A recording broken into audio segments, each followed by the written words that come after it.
Bueno, el gobierno anunció ayer importantes medidas para controlar lo que se teme pueda ser un pronunciado aumento en los casos de COVID-19. ¿Cuál es la proyección que está haciendo la ciencia en estos momentos? Se lo preguntamos a Gabriel Cabá, profesor de epidemiología de la Universidad de Chile. Gabriel, ¿cómo está? Muy buenos días.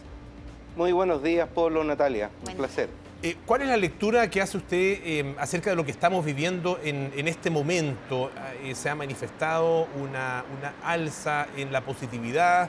Estamos creciendo semana a semana. Si uno compara lo que ocurría la semana pasada, la verdad que hay un crecimiento muy importante, superior al 30% de las cifras que se entregaron ayer. ¿Qué momento de la pandemia estamos viviendo?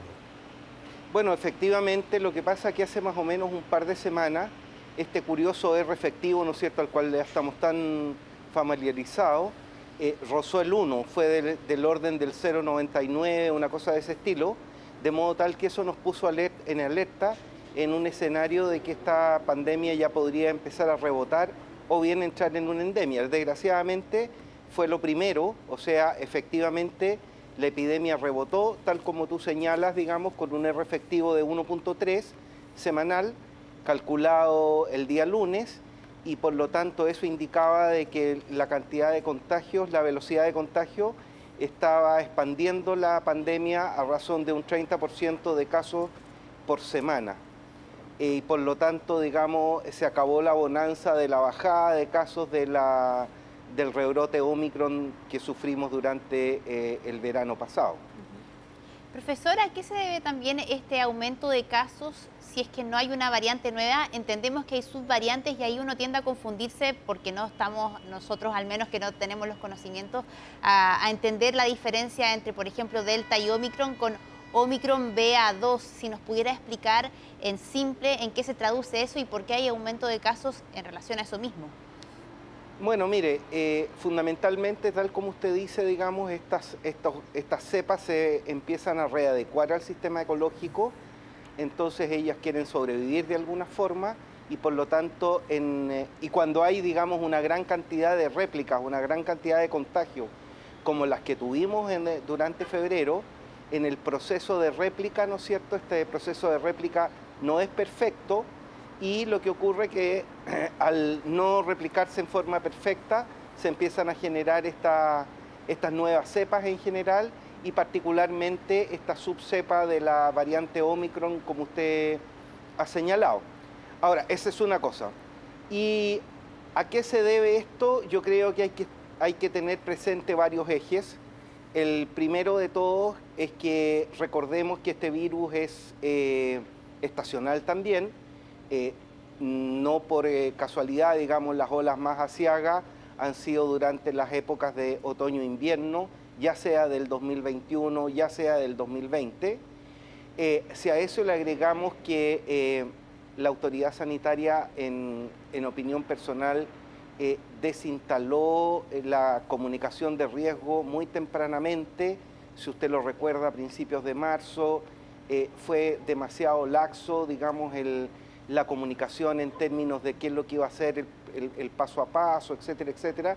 Y bueno, se recibió una cantidad de críticas más o menos importantes y fundamentalmente esto ha llevado, digamos, a una percepción en que la autoridad sanitaria más bien ha sido reactiva más que proactiva en términos del manejo de la pandemia, y recién, digamos, después del alza de casos que supimos ayer, recién la autoridad comunicó, digamos, las medidas que se iban a tomar respecto de las pases de movilidad que ya estaban caducos, ¿no es cierto? Entonces había muy poca llamado a que la gente se vacune y en general, digamos, la sensación es que la pandemia se había acabado y lo que estamos viendo es que no se ha acabado y que podríamos tener, digamos, un rebrote bastante serio, que de aquí a 1 o 2 semanas podríamos estar viendo alrededor de unos 4.000 a 4.000 casos diarios, lo que quiere decir unos 28.000 contagios por semana en promedio. Ahora, ¿qué es lo que queda?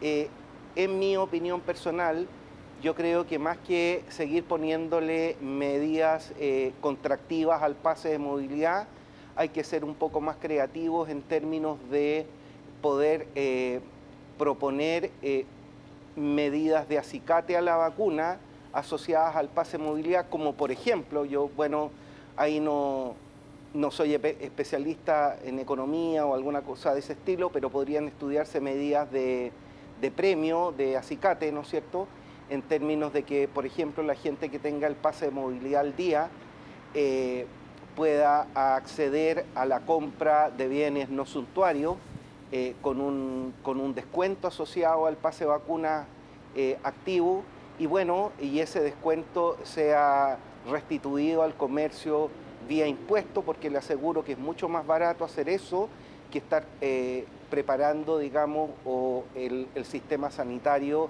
a una avalancha de camas UCI, de nuevo bancarnos una ola de muertos, etcétera, etcétera. Entonces, bueno, esta es una medida bien genérica, digamos, podrían estudiarse otras, por cierto, pero creo que hay que ponerse un poco más proactivo en términos de la medida de contención pandémica. Claro, porque lo que uno entiende de lo que usted dice, Gabriel, es que, bueno, que hubo una inadecuada comunicación de riesgo, eso llevó a una especie de relajo, ¿no es cierto?, por parte de la población, y la toma finalmente de actitudes, de comportamientos que han hecho que en general se produzca entonces esta alza que estamos viviendo ahora. El tema es que si uno mira lo que significa, por ejemplo, el pasar a la fase de medio impacto sanitario, los instrumentos son pocos finalmente. Tiene que ver con los aforos, en eventos masivos, pero en la vida cotidiana es poco el cambio que hay entre una fase y la otra. ¿Nos quedamos sin instrumentos para poder combatir la pandemia en este minuto?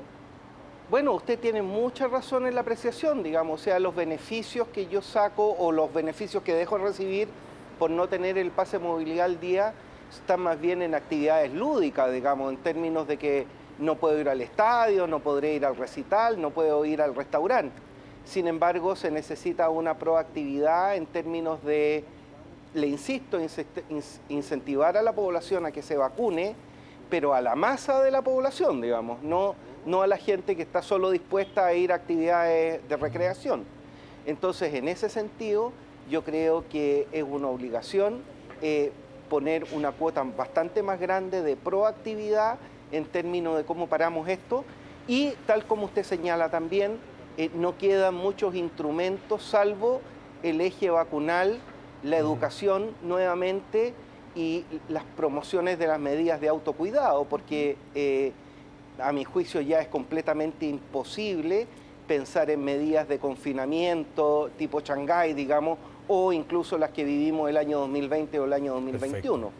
O sea, si bien nuestra situación actual exige que efectivamente abramos la economía en todos sus ámbitos, y eso significa de alguna forma la movilidad de las personas, no solamente dentro de Chile, sino que desde Chile hacia el exterior y desde el exterior hacia Chile, y como además el Estado chileno no puede hacerse cargo del entorno geográfico de Chile, la única posibilidad que tenemos para seguir ese camino es que tengamos completamente protegida la población chilena, y en eso le insisto, yo creo que las actividades han sido más bien laxas. Perfecto. Gabriel Cavada, muchísimas gracias por estar esta mañana aquí en Tele 13 AM. Que tenga muy buenos días. Polo, Natalia, un placer haber estado con ustedes. Hasta luego. Hasta luego.